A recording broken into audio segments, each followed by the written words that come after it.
Bonjour Christelle. Bonjour Damien. On va s'intéresser, mesdames, à une période importante de votre vie, la ménopause. Et on peut constater qu'elle est très largement exploitée. On peut même parler, et ça c'est étonnant, je suis très impatient de ce que vous allez nous dire, d'un business ménopause, Christelle. Absolument, le business de notre ménopause, mesdames. Alors rappelons déjà que la ménopause est une étape naturelle qui rythme la vie de toutes les femmes, qui a été expliquée par la diminution et après par la suppression de la sécrétion des hormones féminines.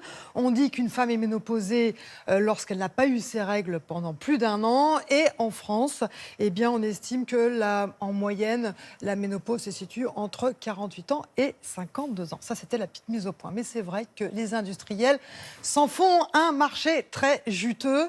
Ils nous projettent depuis de nombreuses années le spectre épouvantable de la ménopause pour mieux vendre certains compléments alimentaires, etc., qui pourraient nous aider à mieux vivre ce naufrage. Alors justement, ce matin, nous avons décidé de regarder ce que nous racontent les sociologues, en particulier Cécile Charlap, qui écrit « La fabrique de la ménopause » aux éditions CNRS.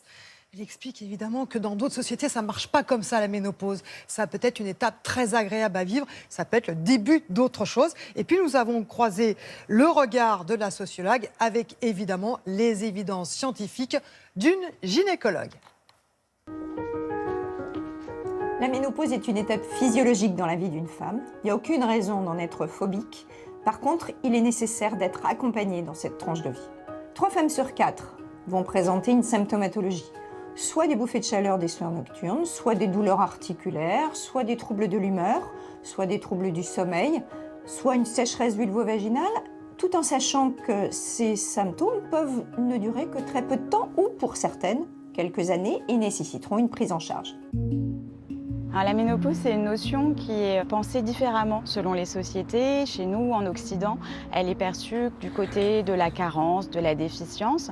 Mais dans d'autres sociétés, on la voit comme un moment soit pas du tout important, soit comme un moment où les femmes peuvent accéder à des fonctions de pouvoir religieuses, politiques.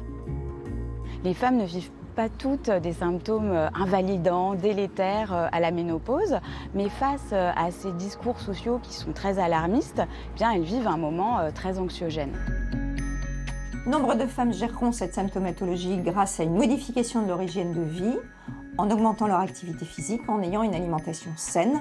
C'est plus que jamais important.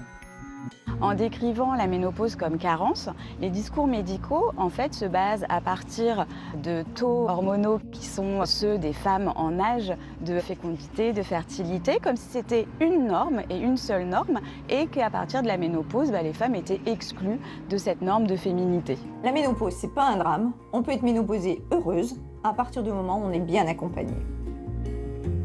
Ah oui, non.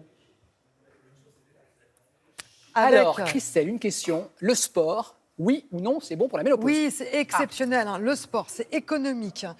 C'est très efficace et sans effet secondaire pour prévenir de nombreux troubles de la ménopause. Par exemple, contre les bouffées de chaleur, ça a été vraiment montré. Rappelons aussi que les bouffées de chaleur ont une valeur prédictive sur le déclin cognitif, les problèmes cardiovasculaires qu'on pourrait avoir après. Donc, si vous avez des bouffées de chaleur à la ménopause, il faut être très attentif à votre hygiène de vie. Merci beaucoup.